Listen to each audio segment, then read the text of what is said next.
Good morning, everyone.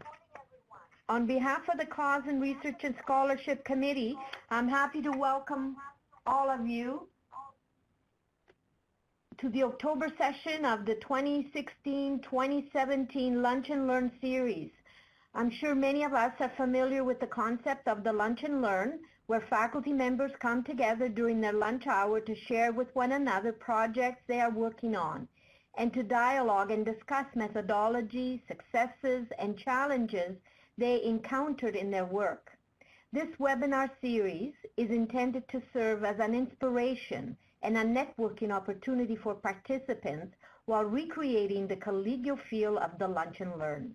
In the second session of the 2016-2017 series, we hear from Janet Caron, Associate Professor at the School of Nursing at Dalhousie University. Janet will be sharing with us today an overview of her current program of research, describing her theory-based approach to designing discharge communication intervention for pediatric emergency practice settings. She will be presenting preliminary findings of her exploratory work, including a narrative review of the literature on discharge communication and interventions in pediatric emergency care, and her qualitative studies with ED clinicians and parents from 6 pediatric emergency departments across Canada and 8 regional and community EDs in rural Nova Scotia. Finally, she will also describe her current video observation study and the final plan for intervention development. After Janet's presentation, we will have time for questions. To submit a question for Janet, please use the question and answer function on your screen. Once you have finished typing your question, please don't forget to hit send. I'll now turn the session over to Janet so we can begin. Again, welcome from Joanne Profetto-McGrath, your moderator. Janet, over to you. Joanne, thank you. Thank you for that introduction. And hello, everybody from sunny Halifax. I need to tell you that the autumn colors here are spectacular today. And it's a view that is inspiring for sure. So I am honored to have the opportunity to share with you a description of my knowledge translation program of research focused on transitions in care. I want to acknowledge at the outset that I have had the good fortune to be connected with a strong network of academic and research experts, clinicians, trainees, and parents. So I could not have accomplished this work without their ongoing support, mentorship, and partnership. So I felt the need to say this going into this presentation. So over the next 40 minutes, I plan to define knowledge translation and implementation science as our team employs it. I want to outline a plan to develop theory-based discharge communication strategies for pediatric emergency care. I'm going to share some of the preliminary findings from our exploratory work to identify barriers and enablers for achieving best practice in discharge communication. And I would like to discuss opportunities for engaging parents in designing discharge communication strategies and welcome your wisdom and advice as we go forward. So the next few slides will provide you with a critical foundation that guides our work. Many of you are likely familiar with the knowledge to action framework on this slide. This process comes from the work completed by Sharon Strauss, Ian Graham, and the rest of their colleagues. And if you do not have a copy of the textbook from which this framework comes from, you can find it on the CAHR website. And I've included the web address on this slide.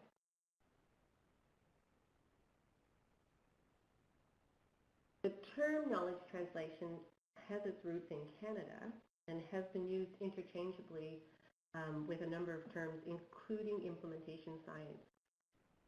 Implementation science, that concept of implementation science arises from the UK, but is being used more frequently in the Canadian context and tends to be synonymous with KT science. These tenets have guided our program of research. So I just want to review a few of the tenets of implementation science and gives you some background to how we've completed the project thus far. So it's the study of methods to promote the integration of research findings and evidence into healthcare policy and practice. It acknowledges that implementation is a human enterprise that can be studied to understand and improve knowledge translation approaches. And it is the scientific study of determinants, processes, and outcomes of knowledge translation. The goal of implementation science is to develop an empirical and theoretical basis to optimize implementation activities. And it also acknowledges that implementation science and effective implementation requires interdisciplinary and multidisciplinary collaboration between researchers, implementers, policymakers, clinicians, and others. And as we go through describing my program of research, I think we'll draw back to the fact that these tenets are embedded in the work that we've done to date. Another key concept in knowledge translation is integrated knowledge translation, which is an approach where researchers and research users work together to shape the research process by collaborating to determine the research questions and methodology, participate in data collection and tool development, interpreting findings, and helping to disseminate research results. And within our program of research, we have a number of different stakeholder groups involved, including parents and ED clinicians and other researchers. So an overview of my program of research is related to transitions in pediatric emergency care. The next few slides provide you with a little bit of the background for the rationale of our work. So optimal discharge instructions should result in parents understanding their diagnosis, treatments received in the ED, and plan for care at home.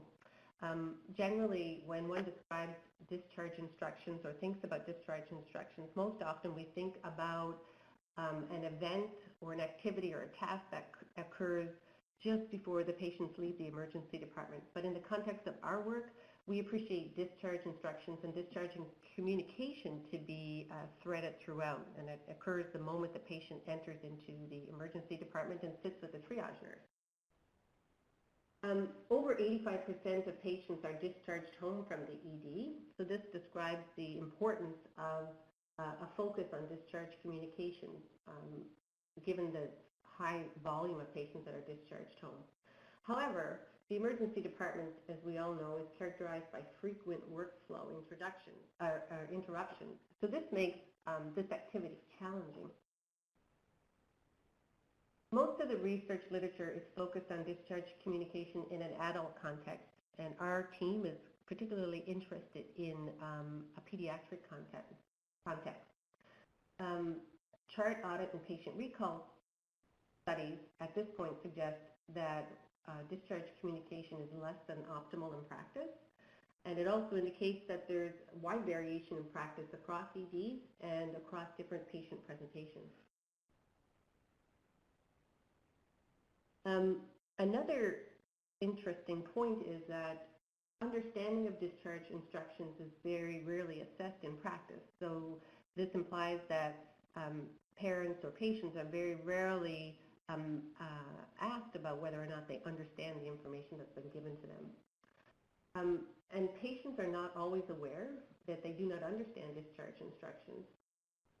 One observation study revealed on average that 76 seconds is devoted to discharge instructions. A very minute amount of time dedicated to information that's critically important to help patients manage at home. So change in this context is critical for improving healthcare systems and outcomes for children and families during transitions to home. Effects of behavior change strategies, however, are variable, and most of the approaches to implementation are more often based on beliefs than on scientific evidence. So previous research that we've reviewed have supported this, indicating that most interventions that have been used to support discharge communication have been based on the author's belief that it will work, not based on any evidence. However, evidence-based medicine, we know, should be complemented by evidence-based implementation. So our program of research is intended to develop that evidence base. It has multiple phases as it's currently laid out. The first phase is that of trying to consolidate what we know at this point around discharge communication. So the first phase relates to developing a narrative synthesis of the literature. The second phase is some exploratory work to help understand the problem and the problem in context. So looking at discharge communication as it occurs in real time, trying to identify what the barriers and enablers are for best practice. And then the third phase is focused on designing the practice and policy change interventions. So as you can see, it's building the evidence, understanding the problem, and then that leading to designing the practice and policy change interventions. So these multiple phases are theory-based. In addition to the knowledge to action framework, we also are following a theoretical domains framework, which will help us understand some of the barriers and facilitators. Our work involves multiple stakeholders, so parents and caregivers, adolescents, clinicians, and ED administrators. So again, this is an integrated KT approach. Our work is multi-centered. So we have connected with the Pediatric Emerge Research of Canada network, which is a large pediatric research network. And we have 6 sites that have been involved in our work to date: Calgary, Winnipeg, Ottawa, Toronto, Halifax, and St. John. And I would say again that without their support, it would be very difficult for us to establish the breadth of data that we have. We have also focused on understanding that children don't always attend pediatric specialized emergency departments, but more often seek emergency care in regional and community EDs. So we wanted to include that context as well in our work. So through funding through the Nova Scotia Health Research Foundation, we're undertaking a study of regional and community emergency departments. We also wanted to ensure that discharge communication was in the data that we were gathering. We wanted to make sure that we crossed a variety of illness presentations and to determine whether or not illness presentation actually impacted discharge communication. So we chose a number of common illness presentations, some that were acute and some that were chronic. Asthma, fever, abdominal pain, minor head injury, bronchiolitis, and diarrhea and vomiting. So we're targeting those particular patient populations as we're examining discharge communication. So the overall aim of our program of research is really to improve outcomes for children and families. We are attempting to describe the current context in pediatric emergency care. We wanted to identify essential content and process elements for discharge communication, in an effort to develop recommendations for improving discharge communication, but ultimately to design evidence-based, theory-based discharge communication interventions. I made reference on an earlier slide to the theoretical domains framework that has been guiding our work to date. This is a framework that has been derived from a compilation of 33 behavior change theories, and it contains 14 different domains that could potentially provide some insight into possible barriers and enablers. And what it allows us to do is to organize the data that we have into a theoretical, to allow us to develop a theoretical approach to designing the intervention. I think more often than not, if we consider discharge communication and why it might not be effective, is a belief that patients don't understand what we've told them. But what we're beginning to understand when we have used this theoretical framework is that there are many factors that influence discharge communication. So our first phase, in our first phase, we conducted a narrative review of the literature. I'm just going to present some key findings. This was focused on discharge communication in a pediatric context. So if you remember, most of the work that's been done to date and the reviews around discharge communication have primarily focused on adult emergency departments. We had a multidisciplinary team involved in this project, including parents. In addition to reviewing the literature, we also conducted a survey of the 15 pediatric emergency administrators across the country in an effort to try to determine the existence of any policies or guidelines for discharge communication. And we did some follow-up with our findings with contact experts to validate what we found. So our research questions were, in this synthesis, were what are the types of interventions, implementation strategies, and outcomes of interest used in examining discharge instructions for caregivers of children? What are the assumptions underlying those mechanisms of action? And what policies currently guide discharge communication in a Canadian context? And then what are the evidence-based recommendations that can be implemented in Canadian EDs to optimize discharge instructions? In our search of the literature, we came up with 70 studies to be included, and the key findings from those studies were that the majority of them, 30 of the 70 studies were experimental or quasi-experimental. So there's not a lot of evidence, experimental evidence supporting discharge communication. But 26 of these 70 studies have been published in the last 5 years, indicating that there's an interest in this topic. Most of the studies that we reviewed were low to moderate quality. There was a wide variation in the types of interventions that we uncovered. Many of them were focused on a variety of illness presentations, but asthma was the most common illness presentation, and respiratory illnesses are the most common presentation in the emergency department, so that made sense. What we also noticed was there was a heterogeneity in outcomes of interest. Clinical outcomes were the most common, that is absence of illness or clinical symptoms, but the types of clinical outcomes measured again varied. So the majority of interventions that we explored or we identified through this review of the literature included educational strategies or educational strategies in addition to other strategies. So as you can tell, these interventions are targeting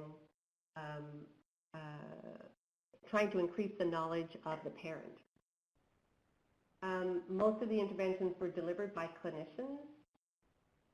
17 of the 30 interventions were delivered by clinicians. So in this context, many of the interventions were actually delivered by researchers. They targeted parents and caregivers in 29 of the 30 studies. But what was not surprising, but a little disheartening for us, was to identify that very few of these interventions were based on a formal assessment of barriers or theory. The other aspect of this finding that was key for us is that we identified that there actually are no policies guiding discharge communication in pediatric EDs in Canada.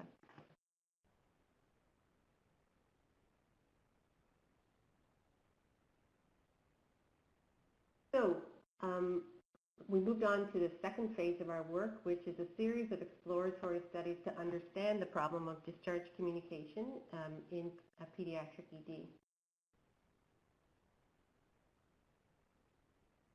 This work is funded by an operating grant from CIHR, also from some funding from the Nova Scotia Health Research Foundation, and some seed money from the IWK Health Centre.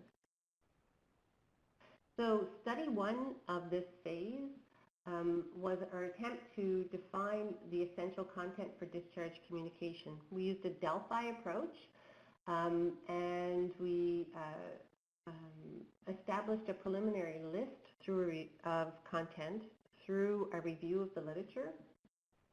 we sent emails to a panel of 40 emergency department experts, which included physicians and nurses from across 15 pediatric emergency departments, and our Delphi included 4 rounds of email. 37 participants completed all 4 rounds, and 182 items from the literature was presented in the first round, so they had their work cut out for them to try to pare it down to 5 items for each illness presentation. In the first round, participants added 39 new items, and they felt that of the 182 that we presented, there were still some gaps in terms of their own practice for discharge communication. What we also identified when we looked at those 39 items were that they actually created some minor tweaks of the items that we presented. So language is important, and this will lead into the issues that we had with drawing consensus for inclusion. The meaning, the textual meaning of the items was important to clinicians. So consensus on items for inclusion in minor head injury and asthma proved to be most challenging in related to those 6 illness presentations. And we also thought that that was interesting given the volume of research that's available on asthma and minor head injury. So our second study was a qualitative study in which we attempted to identify parent and clinician perspectives around discharge communication. Our objective was to identify important process elements through a clinician's lens. So we had already identified the important content elements in our Delphi study. We wanted to tap into, through focus groups, tap into what are some of the process pieces around discharge communication that clinicians could share. With our parent group, we wanted to identify both process and content elements. And in the end, our goal was to identify barriers or facilitators for discharge communication. So the sites involved were 6 pediatric emergency departments across Canada. We conducted 1 focus group and 8 to 10 parent interviews in each of these 6 sites. So some summary data from the focus groups. We had a total of 22 physicians and 30 nurses participate in these focus groups with a range of experience, but the majority of participants had greater than 5 years of experience. So as you can see, we're coding our data based on the theoretical domain framework to help us understand a theory-based approach to barriers. As it relates to knowledge of the clinicians, they identified that policy and guidelines were absent, and we knew that through our survey of pediatric emergency departments. But they were also able to identify, some clinicians in the focus groups were able to identify or document some evidence that they had read to guide their practice. In terms of the environmental context and resources, as one would expect, time was an important issue, competing tasks, but they also made reference to their understanding that parents' health literacy and language was an issue when conducting or carrying out discharge communication. Many of the clinicians talked about using a number of web-based resources and pamphlets in their emergency department when they were performing discharge communication. They believed that it was important. They thought it helped to reduce unnecessary return visits, and it helped to reduce parent anxiety. They talked about the challenges they had regarding their capabilities. They indicated that there were variation in practice and in documentation amongst their peers. They felt that some illnesses were more challenging than others, which again, we saw in the Delphi study 1, that we had trouble reconciling 5 important content elements for some illnesses versus others. They also identified that parent anxiety and parent frustration could interfere with discharge communication. They felt as well that the parents' expectations for care also influence their ability to carry out discharge communication. And in relation to social professional role and identity, it wasn't always clear how disciplinary roles intersect as it relates to the performance of discharge communication, as well as the fact that residents and trainees in larger academic centers are often tasked with discharge communication, and there was a great deal of variation identified with trainees performing this discharge communication. So in relation to the parent interviews at these 6 sites, we interviewed 48 moms and 14 fathers through telephone interviews. And the key findings from this study was that parents unanimously supported that discharge communication was very important. They indicated that it helped them to manage their care at home, to feel more confident, and it also helped them to know when to return to the emergency department. What was interesting to us was that few parents indicated that they'd received any written instructions. So that tells us that there might be some disconnect between what the clinicians think they are providing and what the parents perceive they're receiving in terms of the ways discharge communication is delivered. The parents reported to us that competence and familiarity with their child was important in communication. So for them, if they thought that the clinicians were competent, number one, and if that the clinician cared about their child, they felt that the communication was successful. They struggled in times when there was uncertainty. So when they couldn't receive a firm diagnosis, that was a challenge for them in terms of discharge communication and understanding how to manage at home. Most parents preferred a variety of delivery methods, but what was clear to us was that verbal communication was important. So they wanted to make sure that they had the opportunity to engage in interaction, discussion with the clinician, and not just simply receive a pamphlet. So in an effort to try to understand discharge communication in the context of regional and community EDs, where more often than not, the clinicians that service these emergency departments may not have pediatric specialization, nor may they have specialty practice in emergency medicine. So we felt it was important to understand how discharge communication occurs in this context. Our population were 5 community EDs and 5 regional EDs in Nova Scotia. We conducted, as we did with Study 2A, we conducted focus groups with clinicians and we conducted interviews with parents. We used the exact same interview guide in both these settings. And the analysis for this work is currently underway. But I can tell you that the focus groups and the interviews are finished. And for the focus groups, we were able to recruit for 9 of the 10 regional and community EDs.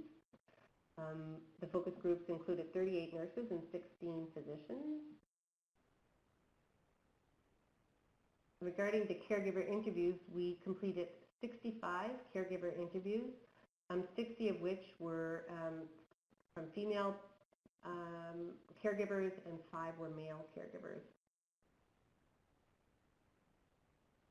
So as you can see, we're able to tap into a diversity geographically across the province of Nova Scotia. So Study 3 is currently underway, and what Study 1 and 2 demonstrated to us, and what our review of the literature demonstrated to us, is that there is some disconnect between what clinicians' perceptions of good discharge communication are and what parents' perceptions are. There is a gap between those two stances. And so our study 3 will help inform what actually happens in the emergency department. So we are conducting a prospective video observation study of discharge communication, and our intent is to describe, map, and analyze current discharge communication in practice. What we have done is we have included 2 video cameras, which in this picture you can see are in the opposite corners of the room, and a microphone which is in the center of the room in an effort to try to not interfere with care. Our research assistant sits outside the room and turns the camera on and off as the healthcare providers enter and leave the room. The cameras are off when there is no healthcare provider in the room. So we will not only video record all of the discharge or all of the communication during the patient's visit to the emergency department, but we will also do follow-up calls with parents to determine what they remember from the discharge communication. So that gives us a sense of, we'll know what really occurred in the encounter, and then we'll get a sense of what the patient or the parent remembers from that encounter. And that will help inform perhaps where we could intervene to enhance the discharge communication. So we are hoping to recruit 10 to 12 children in each illness presentation. Again, those 6 illness presentations that we presented in the beginning at 2 sites. That will give us a total of 60 to 78 patients per site, hoping to develop 20 cases per illness. We will pool the similar data we'll pool the data from similar illnesses to observe whether or not there appears to be any variation across illnesses in terms of discharge communication and parents' perceptions. So the clinician caregiver communication that we record will be coded using 2 strategies. In strategy 1, we'll score whether or not the important content elements that we identified in the Delphi study are seen in the encounter. We will also code using the rotor interaction analysis system, and this system has been used extensively in the medical communication literature and has great validity. Our utterances will be, the utterances will be tagged to the different actors related to whether they are task-focused or emotion-focused. We will also conduct a chart audit in this study, in which we will look to see what the extent of the documentation was in relation to the discharge communication. There have been a number of studies published that indicate discharge communication documentation is poor. Clinicians have also reported from their perspective that there's variation in reporting of discharge communication. We have completed data collection at our first site, and we have begun data collection at our second site. We hope to have this data collection completed by the end of winter 2017, in which case we will hope to have our manuscript developed and published. And we are coding Site 1 now. We're hoping to have Site 2 coded by midsummer and our report ready by fall of 2017.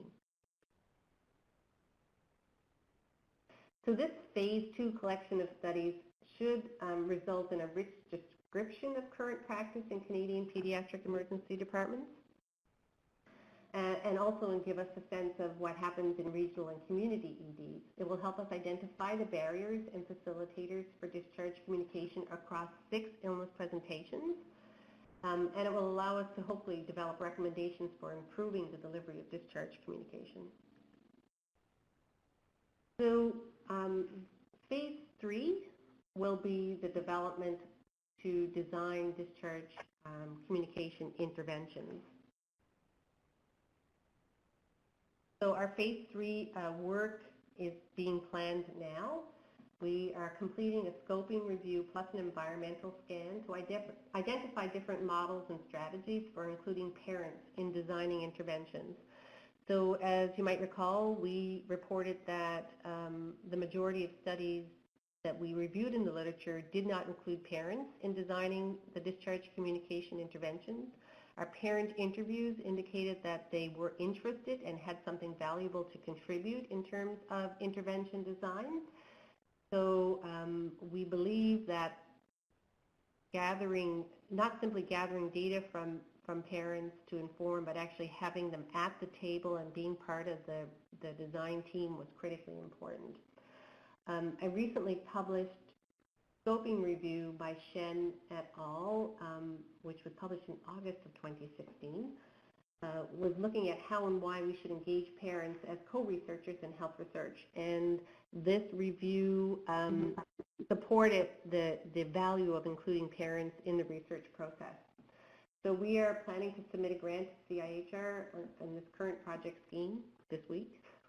Our project goals are to partner with parents to use a theory-based method to guide the development of discharge communication strategies for two illnesses, asthma and minor head injury, one being a chronic illness and one being an acute presentation at the emergency department. We will use data from our phase 2 work to help to identify barriers and enablers, and we'll share that with the parents who are on our design teams, and we will work with them to develop discharge communication interventions. We have support from the Maritime Sports Support Unit, and in particular the patient engagement coordinator from that unit, and we're also working with the patient engagement SPORE group as well.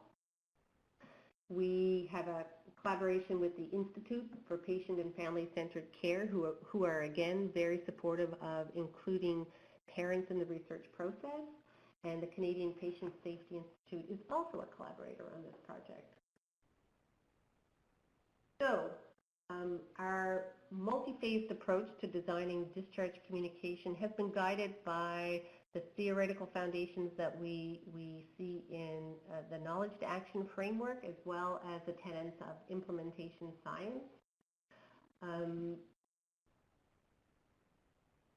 We're involving multiple stakeholders, using a variety of approaches to gather information from our stakeholders, and employing a theoretical domains framework to help us understand those barriers and facilitators, but also to direct us towards appropriate interventions for addressing these barriers and facilitators.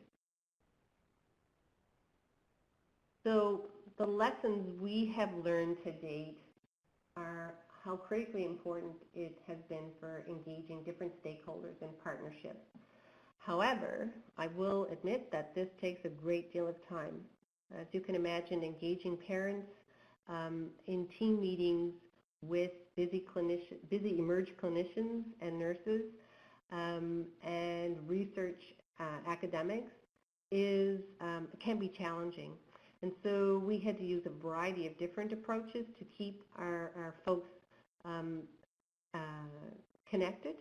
We did use face-to-face meetings, but we also used email, we used teleconferences, and a process of consensus in order to come to agreement on important themes in the work that we, in our data analysis. I also want to say that for us, networks are invaluable, and in particular, we have tapped into KT Canada, which some of you may be familiar with, the Pediatric Emerge Research Canada group, but also the TREC group, which is focused on knowledge exchange in community and regional EDs across Canada. We found we needed to be flexible and open to new opportunities. So, for example, our video observation study created, as one might imagine, trying to video record communication in an emergency department can be challenging, and so we needed to be flexible in terms of how and when we did this to ensure that we didn't interfere with care, but it also created an opportunity for us to communicate with clinicians the importance of this research. as was identified, we are managing multiple projects in phase 2. So what I've learned is that grant management and human resources can be a challenge, particularly if you include multiple sites. So getting REB from multiple sites can be and data sharing agreements has been a learning experience for me for sure, and will help me as I move forward in my final project that we just submitted to CIHR. Other lessons learned is that sleep is a luxury, and any of you who are academics probably can appreciate that, but humor is a necessity. One must always maintain a sense of humor in this. So I wanted to thank my partners in funding and support, PERC, CIHR, Nova Scotia Health Research Foundation, and the IWK Health Centre. Thank you, and I'll take any questions. Okay. This is Joanne again. Thank you, Janet, very much for a wonderful presentation. I am so impressed with the amount of work and detail and the thoughtfulness that has gone into the work that you are involved in. And so well done. I'm looking forward to having questions from our participants. Any questions from all of you who have been on the part of the presentation? No? Okay, well maybe I will start with some questions, Janet, and in the meantime, the the participants might be reflecting on what you've presented. I think you've wowed them so much that they're speechless. So a number of observations, and you certainly have spoken to some of these. You have involvement of individuals and groups from across Canada, from a variety of different groups, including health professionals, parents, and so forth. And you mentioned some of the things that are important in order to keep individuals and groups and stakeholders engaged and participating and supporting the work. What's one of the important things, one of the most important or key thing that you have found has really been successful in keeping such a large group across the Canada moving forward? Thanks, Joanne. That's a great question, and I will admit right up front that perhaps I haven't perfected it, but I am working toward that. Naively thinking that bring folks who are engaged in this work would be as committed and enthusiastic about this work as I am, and that while they are, it's not the center of their universe. It is the center of my universe. So I think it's important for us to be respectful of our co-applicants and co-investigators, and understanding that individuals have busy lives. Moms and dads who are involved in our work as well need to feel that what they're contributing is valuable. And I think that's probably the greatest thing that we've learned in the work that we've been doing over the last several years is at the outset, and we've been working with the same group of parents for 4 years, and at the outset, their message was, well, what would I have to contribute? Surely there's nothing that I could say that would be as valuable as a smart physician or a smart nurse or a smart researcher. And so I think trying to negotiate a shared language has been something that, and shared respect has been something that has been important for us, and I think that keeps everybody at the table. Acknowledging that everybody is heard and what everybody has to contribute is important for helping us understand the phenomena of discharge communication. I think our studies helped us understand that there are different perspectives, and when our parents heard that, and when our clinicians heard that, I think that helps them to realize, the research team, it helps them to realize, whoa, so my reality is not a parent's reality, or the parent's reality is not my reality. And I think that was really helpful and informative for us. Mhm. Mhm. Now, I do know Absolutely. that the Canadian SPORE Network has put together a curriculum to help with, I think there are 5 modules that are now directed towards research teams and patients or citizens to help support engaging them in research. And we plan to use that in our final phase to design the interventions. I'm not sure how much, I haven't seen the modules or the curriculum yet, but I'm not sure how much is in there related to helping parents participate in designing interventions. So we know that we're going to have to build that piece into our work. Okay. Thank you. I don't see any questions yet from any of our participants. Still thinking? Okay, maybe I'll ask then another one.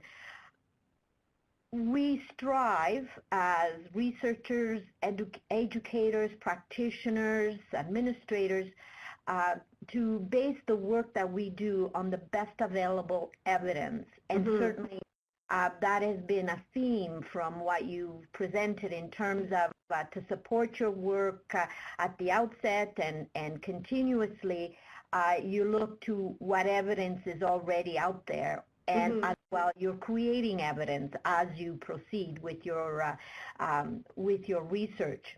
In order to support the work out there, and in your case the pediatric community, you've used evidence to some extent, well, to a great extent that's already out there that others have disseminated. And knowledge utilization and dissemination is really important to move various fields forward. You spoke about the literature that you and your colleagues and group members drew on, again, to support and move your work forward. And we find that when we're doing those type of reviews, that many times when people have disseminated their work, sometimes it's not as complete as perhaps it could be. What are some of the things that you found challenging, you and your team, when you were looking at the dissemination of work in the form of published refereed literature? What were some of the things that were missing that perhaps could help those of us on this webinar that we can keep in mind as we do our work? Excellent point, Joanne. And again, I have not perfected this, but one of the challenges, time management is certainly one of the challenges that I face on a regular basis and struggle with on a regular basis. My academic workload as it relates to teaching and supervising PhD students and graduate students, on top of trying to carry out multiple studies and manage multiple studies, the dissemination piece is a critical piece that one needs to keep in the forefront. And certainly, if you look at my office, you can see that I have a map or a plan for disseminating findings. But trying to, in an integrated KT approach, trying to have all participants comment on and participate in data analysis and developing a manuscript can be a challenge. And when you have multiple studies running at once, trying to keep all those balls in the air is a constant challenge that I face. And so, again, I'll say I haven't perfected it, but I know it's important to get it out in a timely manner. And it's important for research funders to see that our team is able to produce as it relates to publications. Okay. I have, Janet, I have two questions from a couple of our participants. The first one is from Carolyn. To what extent is personalized care available to these families? That is, the patient and his or her family are at different stages in the illness trajectory and hence would need different types of care over their illness career. Mm-hmm. And that's a great question, Carolyn. From our observations, I would say that there's not a standardized approach to this. It would be dependent on the individual clinician who sees the patient in the emergency department, and we're specifically looking at patients who present at the emergency department. When we look at differences between presentations with acute illness versus presentations with recurring or a chronic illness, we're hoping our data will help to inform what those differences might be. But I can't tell you at this point because we haven't completed that data analysis yet. Okay, thank you, Janet. The second question is from C. Kudos to you, kudos to you, Janet. Communication is such a fraught area, in brackets, reference amongst others, the work of Deborah Tennant. Any early insights to give to students for discharge teaching? Any plans or interest by others in continuing this work with adults and in a mental health setting? Okay, so thank you for your kudos. Right now I feel like I'm drowning in data and trying to make sense, but I think those of you who have been involved in mixed method studies probably have experienced something similar. Regarding insights that I could provide to students, I think a resounding message that came through to us from the parents that we spoke with was how important communication is to them when they're in the emergency department. So being seen and heard was critically important for them in terms of their experience being negative. So it was more, the communication piece was more important to them than the resolution of the illness, to be perfectly honest. So long as they felt like they were heard and listened to, that was the most important aspect of care for them. And so I would say that even though students may feel that they need to have all of the answers, when they are working with families, they really don't.